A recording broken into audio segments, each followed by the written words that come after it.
Cancer అనేది ముదిరి పాకాన పడుతోంది. ఇది తాజా నివేదిక. 2022లో ప్రపంచవ్యాప్తంగా కొత్తగా నమోదైన క్యాన్సర్ కేసులు 23,00,000. మరణించిన వాళ్ళు 6.7 లక్షలు, అంటే 6,70,000. 2050 నాటికి ఏటా కొత్తగా నమోదయ్యే బ్రెస్ట్ క్యాన్సర్ కేసులు 13,00,000. క్యాన్సర్ సంబంధిత మరణాల్లో 15.5% వాటా రొమ్ము క్యాన్సర్దే. భారత్లో 2020లో నమోదైన కొత్త కేసుల్లో రొమ్ము క్యాన్సర్ 13.5%.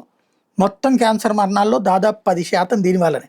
వాస్తవంగా 2015-20 నుంచినే భారీ ఎత్తున పెరుగుతున్నాయి. లింఫ్ నోడ్ ఇన్వాల్వ్మెంట్, ముఖ్యంగా సుప్రాక్లావిక్యులర్ నోడ్స్ మీద ప్రభావంతో ఉన్న వాళ్ళల్లో ముప్పు ఎక్కువ. ఇవి మెడ దిగువ భాగంలో, కాలర్ బోన్, భుజం ఎముక పై భాగంలో, ఎడమ కుడివైపుల్లో ఉండేటువంటి చిన్న గ్రంథులు. ఇవి శరీరంలో లింఫాటిక్ వ్యవస్థలో ముఖ్య భాగం. వీటిని వైద్యులు సులభంగా చేతితో తడిమి పరీక్షిస్తారు.